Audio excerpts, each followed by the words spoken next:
Hola, bienvenidos y bienvenidas al video lexicón sobre metodologías activas para promover el proceso de enseñanza-aprendizaje en el aula. Me presento, me llamo Paco Sendra y soy estudiante del Máster en Profesor de Educación Secundaria en la Universidad de Valencia. En este breve tiempo os introduciré en la metodología conocida como seminario. Bueno, vamos a ello.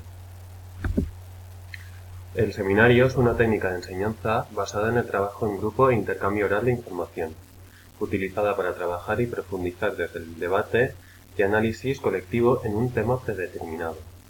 Es un tipo de aprendizaje activo, es decir, los participantes deben buscar por sus propios medios la información en un clima de recíproca colaboración. Esta estrategia cumple una función específica en el proceso de formación de los estudiantes, ya que, en este caso, el alumno sigue siendo discípulo del maestro, pero también adopta el rol de éste.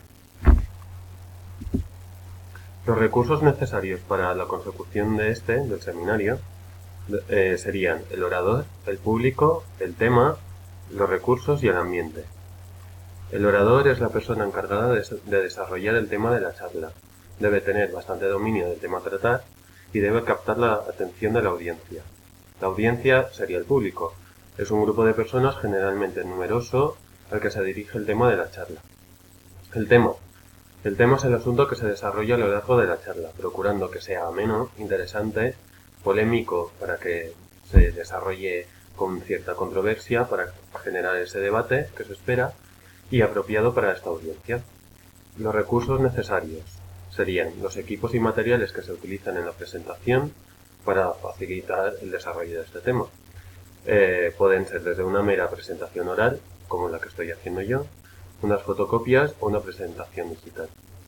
El ambiente sería el último elemento y es el lugar donde se presenta el coloquio, donde existen, por ejemplo, asientos cómodos y buenas condiciones ambientales de temperatura, iluminación, humedad.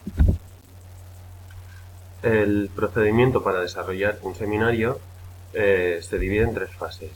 La primera será la organización. En este, el orador y los alumnos planifican la actividad, creando así la guía del seminario. Se debe informar de objetivos, contenidos, bibliografía recomendada, fecha y hora de la actividad. Así todo el mundo puede prever y profundizar un poco más en el tema si es que lo desconoce, para así poder debatir. En la fase de ejecución, el orador actúa en primera instancia como facilitador y guía, introduciendo al alumnado en un clima favorable para que éste participe. Para más tarde, el mismo orador ocupa el lugar de observador y deja que el alumnado debata por sí mismo y solo participa en el momento en el que ve que la fluidez del tema se estanca un poco y así promover el buen desarrollo del seminario. Es conveniente que esta fase tenga un límite de tiempo y termine con una síntesis grupal a modo de conclusión. La evaluación sería la tercera fase. En esta fase se analiza la actividad, poniendo en valor la calidad y creatividad de las intervenciones.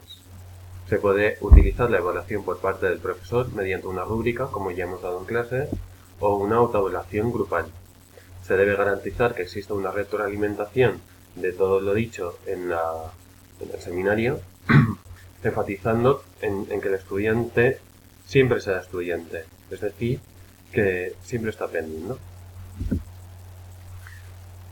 Sobre el tema de las competencias podemos abarcar todas las competencias existentes dentro de esta metodología. Utilizando esta, mediante el debate se incentiva la comunicación lingüística, pero también la competencia social, por el hecho de tener que comunicarse con el otro y escuchar opiniones totalmente diferentes a las propias. También se promueve la competencia de aprender a aprender, ya que según se desarrolla la actividad, el alumno es capaz de comprender nuevos niveles del tema y sacar sus propias conclusiones, moviéndolo a compartir sus ideas y creando en él el sentido de iniciativa y criterio propio. Por otro lado, y dependiendo del tema a tratar, se pueden tocar tanto la competencia matemática o científica como la competencia de conciencia y expresión cultural. También se puede desarrollar la competencia digital, por ejemplo, planteando un seminario mediante videoconferencia. Las ventajas del seminario son muchas más que los inconvenientes que este puede crear. Como principal ventaja es que es un instrumento aplicable a todas las áreas del conocimiento humano, es súper versátil. Proporciona una experiencia de aprendizaje en grupo a través de la comunicación, la cual posibilita un mayor aprendizaje de cada estudiante en particular y una retroalimentación durante este ejercicio.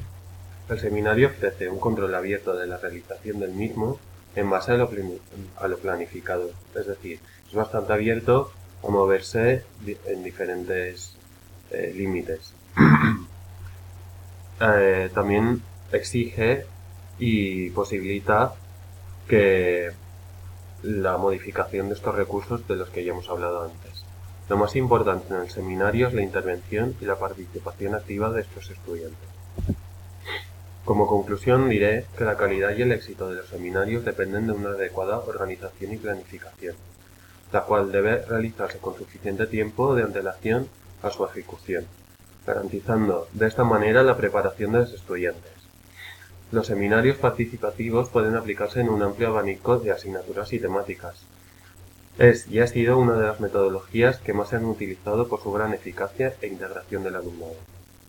Actualmente se prefiere el carácter participativo de la enseñanza, donde el estudiante asume un papel cada vez más protagónico en la conducción de su aprendizaje y donde el profesor deja de ser la figura autoritaria que históricamente fue y deja de imponer el conocimiento.